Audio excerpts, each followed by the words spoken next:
ఒక అడవిలో రకరకాల జంతువులు ఉన్నాయి. వాటి మధ్యలో ఒక జిత్తుల మారి నక్క ఉండేది.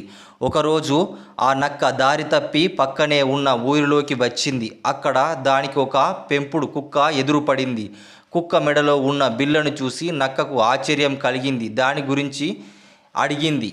కుక్క తన యజమాని గురించి గొప్పగా చెప్పింది. మా యజమాని నన్ను చాలా బాగా చూసుకుంటాడు. రోజుకు సరిపడా పాలు, రొట్టె, మాంసం పెడతాడు. నాకు పడుకోవడానికి మెత్తని పరుపు కూడా ఉంది. ఇంట్లో ఉన్న పిల్లులతో నేను జాతి వైరవం మరిచి ఆడుకుంటాను అని తన సుఖవంతమైన జీవితాన్ని వివరించింది. కుక్క మాటలు విన్న నక్క ఆశ కలిగింది నక్కకు. మనం మంచి మిత్రులం కదా, నన్ను కూడా మీ ఇంటికి తీసుకెళ్తావా అని బతిమలాడింది. కుక్క దయతలిచి నక్కను రహస్యంగా ఇంట్లోకి తీసుకెళ్ళి గోడ పక్కన దాచింది. తనకు పెట్టే ఆహారంలో కొంత భాగం నక్కకు పెడుతూ కొన్ని రోజుల పాటు ఎవరికీ తెలియకుండా స్నేహం కొనసాగింది.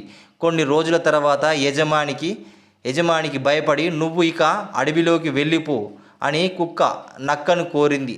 నక్క ఒకరోజు సమయం అడిగి ఆ రాత్రి తన క్రూరత్వాన్ని చూపింది.